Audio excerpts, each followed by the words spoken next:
Sebuah video yang memperlihatkan sejumlah prajurit TNI AU mengamankan seorang pemuda yang disebutkan sebagai pelaku kriminal bermotor di Yogyakarta viral di media sosial. Video berdurasi 21 detik itu diunggah salah satu akun di grup Facebook Info Cekatan Jogja pada Selasa, 28 Desember 2021.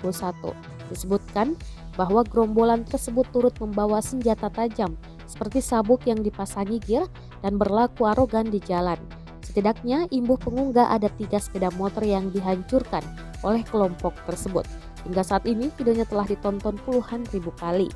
Kepala Dinas Penerangan TNI Angkatan Udara, Marsma TNI Indan Gilang Buldansyah mengatakan kejadian dalam video tersebut adalah untuk alasan pengamanan.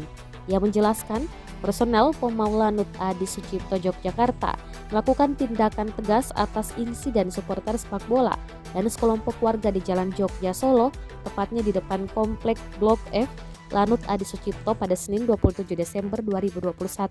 Hal tersebut imbuhnya dalam rangka mengamankan kawasan Lanut Adi Sucipto dari kemungkinan aksi destruktif supporter sepak bola. Dalam peristiwa tersebut, ujar Indan, personel Pemau berupaya membubarkan keributan antara supporter sepak bola dan warga agar tidak terjadi gesekan fisik yang meluas.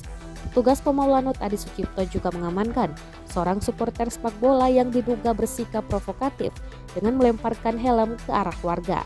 Indan menambahkan, pada saat kejadian, personel Lanut Adi Sucipto berupaya membubarkan konvoi supporter dan menenangkan warga sekaligus melakukan pengamanan kawasan Lanut Adi Sucipto yang memang berada di perlintasan Jalan Jogja Solo.